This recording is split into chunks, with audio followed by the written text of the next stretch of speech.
Hello friends, welcome back my YouTube channel code with tech. कैसे हम सब लोग, उम्मीद करता हूँ खैरियत से होंगे। सो गाइस, आज हम देखने वाले हैं पाइथन सीरीज का लेक्चर नंबर 14। आज हम देखेंगे कि फंक्शंस क्या होते हैं पाइथन में, फंक्शन का कॉन्सेप्ट देखेंगे, कब इसे हम बनाते हैं और किस तरह से हम इसको बना सकते हैं और कितनी टाइप्स के फंक्शंस होते हैं पाइथन में। सो गाइस, लेक्चर स्टार्ट करते हैं।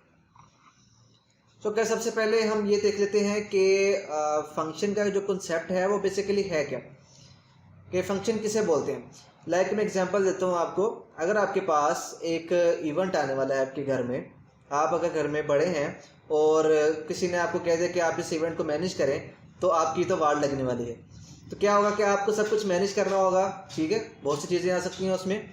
तो क्या है कि अगर आप जिस दिन इवेंट है उसी दिन आप सब कुछ मैनेज करेंगे तो आपको बहुत ज़्यादा डिफिकल्टी होने वाली है, कुछ चीज़ें मिस भी हो सकती हैं। लेकिन अगर आप क्या ये करें कि अभी टाइम पड़ा है इवेंट में, तो आप क्या करें कि कुछ देर पहले, यानी कि उससे सपोज करें 5-6 डेज पड़े हैं, तो आप क्या करेंगे कि अपना जो काम है, लाइक उसमें साउंड सिस्टम जो मतलब लगाता है आदमी, हम क्या करेंगे, साउंड सिस्टम वाले को जाकर अपना कह देंगे भाई कि तुम इस दिन आके अपना काम कर जाना, ठीक है। हम उसको रेडी कर देंगे, उसको एग्री कर लेंगे और जो भी पैसे वगैरह देने दे देंगे। इसी तरह से बहुत से काम होते हैं, खाना पीना सब कुछ। तो आप ये सब कुछ पहले जाकर डिसाइड कर लेते हैं, उनसे जाकर आप डिस्कशन कर लेते हैं, ठीक है। अब क्या है कि जिस दिन इवेंट होता है, अगर आपने फंक्शंस यानी उनसे बात डीलिंग अच्छी कर ली है और वो बंदे मतलब सही हैं, तो अब क्या करोगे कि उस दिन जिस दिन इवेंट होगा, आप बैठे बस कॉल करोगे और वो आके अपना काम कर लेंगे, ठीक है। तो आपके लिए उस दिन ज़रा भी डिफ़िकल्टी नहीं होने वाली। तो इसी तरह से अब प्रोग्रामिंग में ये क्या, इसको हम किस तरह से यूज़ कर सकते हैं। देखिए, ऐसा कोई कोड, ठीक है, एक प्रोग्राम है, बहुत लंबा चौड़ा प्रोग्राम है आपका। आप ये चाह रहे हैं कि कोई ऐसा कोड 5, 10, 15, 20 कितने लाइनों का भी हो सकता है, ऐसा कोड जिसको आप बार बार जो प्रोग्राम में यूज़ हो रहा है, कोई ऐसा कोड जो प्रोग्राम में बार बार यूज़ हो रहा है। आप ये चाह रहे हैं कि बजाय मैं ये 5-10 लाइनें बार बार जगह पे लिखूं, हर जगह पे लिखूं, तो आप क्या करेंगे, उसको एक उठा के अलग जगह पर रख लेंगे और आप जब भी उसकी ज़रूरत पेश आएगी सिर्फ आप उसको कॉल करेंगे, तो वो जो 5-10 जितनी लाइनों का कोड होगा वो उठ के आ जाएगा। तो ये आपका काम एक तो आसान कर देता है बहुत ज़्यादा, और दूसरा आपका जो कोड है वो शॉर्ट कर देता है, ठीक है। तो ये बहुत एक इम्पोर्टेंट टॉपिक है आज का। तो पाइथन में दो तरह के फंक्शंस होते हैं, ठीक है, प्री बिल्ट और यूज़र डिफाइन। प्री बिल्ट कैसे, ऐसे फंक्शंस जो पहले से बने होते हैं, जैसे प्री बिल्ट कीवर्ड्स होते हैं ना, कीवर्ड जिसे बोलते हैं प्री बिल्ट, जो पहले से ही ऐसे वर्ड जो पहले से जिनका मीनिंग डिफाइन होता है उनको बोलते हैं कीवर्ड्स। इसी तरह से ऐसे फंक्शंस जिनका पहले से कोई ना कोई मीनिंग, कोई ना कोई इसका मीनिंग होता है, तो उसे हम क्या बोलते हैं, प्री डिफाइन फंक्शंस, ठीक है। हमने अभी तक काफ़ी ज़्यादा प्री डिफाइन फंक्शंस देख चुके हैं। लाइक अगर मैं आपको कहूँ, दिखाऊँ, या कोड ओपन कर लेते हैं, यहाँ पर एक नई फाइल ओपन कर लेते हैं किसी भी नाम के साथ। तो मैं यहाँ पर लेक्चर 14 लिख लेता हूँ और इसकी जो एक्सटेंशन है वो मेन चीज़ है, आपको एक्सटेंशन .py याद से रखनी है। तो मैं इसको यस पे क्लिक करूँगा, इसको ओपन विद कर लेंगे हम यहाँ से। ओपन विद कर लिया हमने इसको विजुअल स्टूडियो कोड से। तो अब हम क्या करेंगे, यहाँ पर आकर मैं यहाँ पर इसको पहले मैनेज पे क्लिक करता हूँ, ठीक है। तो फिर क्या करना है, हमने कोई ऐसा कोड जिसको हम बार बार लिखना चाह रहे हैं, तो हम यहाँ पर उसको लिख के दिखाता हूँ आपको मैं। उससे पहले मैंने आपको बताया कि जो प्री बिल्ड फंक्शंस हैं वो कौन कौन से। लाइक अगर हम यहाँ पर देखें, जो प्रिंट हम शुरू से यूज़ करते आ रहे हैं, ये फंक्शन हमने तो नहीं बनाया, तो फंक्शन ये पहले से ही बना हुआ था, तो इसका कोई ना कोई मीनिंग था हमारे पास। यानी जैसे इसका मीनिंग क्या है, जो भी चीज़ पास करो वो उसको प्रिंट करवा के दे देता है। तो इसी तरह से जैसे कि रेंज फंक्शन था वही प्री बिल्ट था, सम फंक्शन था वही प्री बिल्ट था, सेट फंक्शन था वही प्री बिल्ट था। तो सारे प्री बिल्ट फंक्शंस हैं, पहले से मौजूद है, हमने इसको नहीं बनाया। लेकिन अगर आप देखिए, मैंने एग्जांपल दी कि आपने जैसा कि एक साउंड सिस्टम वाले की एग्जांपल दी मैंने, आप इस तरह से काम डिवाइड कर दिया आपने सम पार्ट्स में, तो आप उसको फंक्शन बोलेंगे, ठीक है, फंक्शंस बोलेंगे। तो फंक्शन अगर हमने इसमें लिखना है तो कैसे बना सकते हैं, लाइक अगर आपने दो नंबर्स को सम करवाना है, ठीक है, या फिर ऐसा कहना है, आप ऐसा है कि आप बहुत ज़्यादा टायर्ड हैं, आप ये कहना चाह रहे हैं कि यार मैं जो भी तुम्हें पैसे दूं तुम किसी और को दे दो, ऐसा बोल लो या ऐसा कह दो कि मैं तुम्हें लिख के दूँ किसी बंदे को, आप जो कुछ लिख के दें वो आपको पढ़ के सुना दें, ऐसा मान लें। तो क्या है, आप एक अपने नाम का कोई भी नाम दे सकते हैं। डेफ एक कीवर्ड होगा, ठीक है, डेफ एक कीवर्ड है, फंक्शन बनाते वक्त डेफ लिखना पड़ता है, एक कीवर्ड है। आप फंक्शन को कोई नाम देंगे, सपोज करें आप लिखते हैं प्रिंट माय वर्ड्स, कोई भी लिख दिया आपने, ठीक है, इस तरह से करके, और इसकी यहाँ पर आके बॉडी बन गई। अब बोल सकते हैं इसको, जैसे इफ़ और लूप में होता था, ठीक है। अब क्या है कि यहाँ पर हम क्या करवाएंगे, प्रिंट करवाएंगे कुछ। सबसे पहले तो मैं ये करवाता हूँ, प्रिंट क्या करवाएंगे भाई। देखो, जब कभी आपने प्रिंट क्या करवाना, बेसिकली आप कुछ ना कुछ इस फंक्शन को कुछ ना कुछ देंगे। आपने उस साउंड सिस्टम वाले से, अगर आपने एग्जांपल दे रहा हूँ आपको मैं, आपने काम लेना है तो आपको कुछ क्या देना पड़ेगा, पैसे देने पड़ेंगे ना, तो कुछ ना कुछ पास करना पड़ेगा।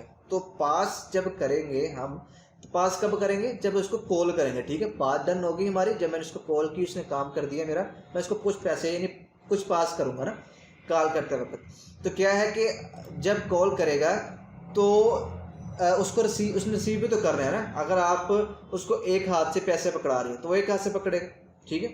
जैसे कि अगर सपोज करें, मैं यहाँ पर लिख देता हूँ कुछ भी ABC, सपोज कर लें एग्जांपल के लिए, भी आपको ये क्लियर हो जाएगा। ये देखिए क्या हो रहा है, अभी ये मैंने सिर्फ डिफाइन किया है, उससे डिसाइड किया है कि भाई इतने पैसे लगेंगे। उसने कहा ठीक है, इतने में डन करो, तो वो जितने पैसे होंगे वो इसके अंदर आ जाएंगे। अभी मैंने उसको दिए नहीं है, तो कब दूंगा उसको मैं, जब इसको कॉल करूंगा। तो मैं यहाँ पर कॉल करता हूँ, जो भी फंक्शन का नहीं उस बंदे का नाम था, सपोज कर ले यही।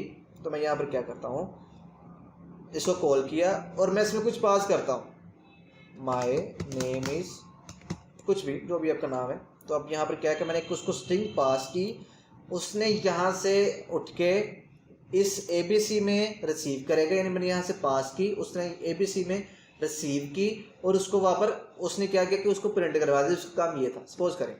तो यहाँ पर क्या है कि उसने my name is Hamza print करवा के मुझे दे दिया, ठीक है। तो इस तरह से आप एक वैल्यू को पास कर सकते हैं फंक्शन में, ठीक है। लेकिन अगर मैं चाहता कि मैं दो स्ट्रिंग्स को पास करता, तो मैं कॉमा से सेपरेट करते हुए इस तरह से लिखूंगा, ठीक है, सेकेंड वैल्यू। लेकिन अब क्या है, अब आएगी एक एरर। क्यों?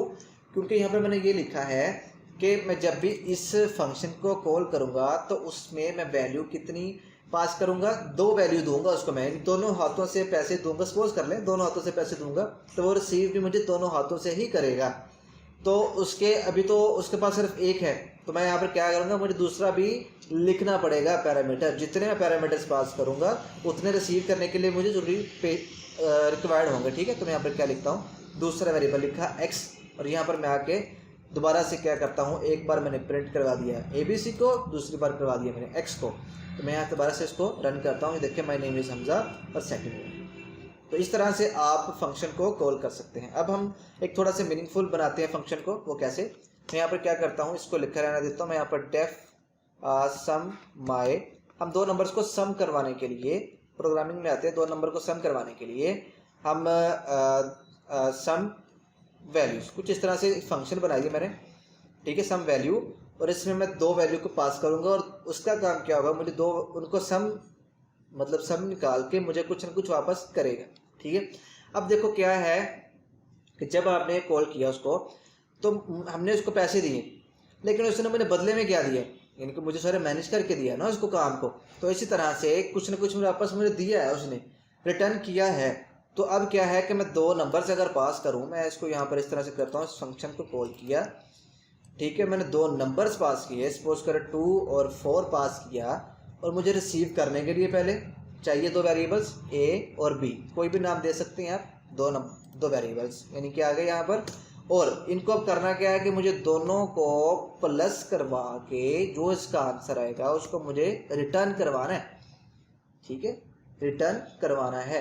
तो क्या होगा कि मैं जैसे ही इस फंक्शन को कॉल किया, तो इसने मुझे क्या किया कि 2 और 4 को दोनों को प्लस करवा के मुझे यानी 6 दे दिया। अब मुझे रिटर्न तो कर रहा है ये, लेकिन मैं यहाँ पर इसको भी प्रिंट नहीं करवा रहा, तो मुझे क्या करना पड़ेगा, मुझे यहाँ पर करना ये पड़ेगा कि प्रिंट फंक्शन के अंदर मुझे ये वाला फंक्शन कॉल करना होगा ताकि मैं प्रिंट करवा सकूँ इन वैल्यूज़ को, जो भी आउटपुट आएगा। तो मैं 2 प्लस यानी 2 और 4 पास करूँगा तो मुझे उसका सम वो मुझे कैलकुलेट करके रिटर्न कर देगा 6। मैं अगर आप वैल्यू चाहे चेंज करूँ 14 कर दूँ तो यहाँ पर मुझे 16 आउटपुट में देखने को मिलेगा।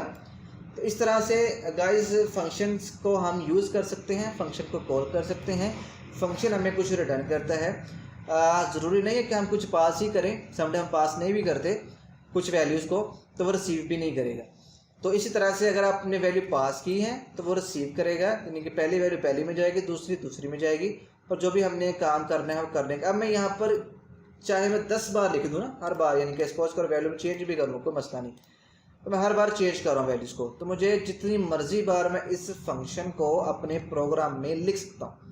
ठीक है, ये तो भी सिर्फ एक लाइन का कोड है ना फंक्शन के अंदर। अगर 50 लाइन का कोड होता तो 50 लाइनें सिर्फ आपने एक बार लिखनी थी, बाकी जस्ट आपने इसको कॉल करनी थी। ये वो कॉल नहीं है, फ़ोन कॉल वाली नहीं है। आपने यहाँ पर सिर्फ ये फंक्शन का नाम लिखना है और यहाँ पर ये ब्रैकेट लगा कर राउंड ब्रैकेट इसमें वैल्यू पास कर देनी है, अगर कोई पास की है तो। मैं इसको यहाँ पर करता हूँ, ये देखें यहाँ पर 16 पहले का आउटपुट, फिर 26, फिर 30, फिर 36, फिर 38। तो इस तरह से जितनी मर्जी बार आप एक फंक्शन को कॉल कर सकते हैं अपने प्रोग्राम में। तो गाइस अगर होपफुली आपको समझ आ गई होगी सारी बात। अगर फिर भी समझ ना आए तो आप कमेंट बॉक्स में ज़रूर पूछ सकते हैं। तो गाइस अगर मेरी वीडियो अच्छी लगी हो तो प्लीज़ लाइक और मेरे चैनल को सब्सक्राइब जरूर करें। दुआ में याद रखें। Take care, see you next time.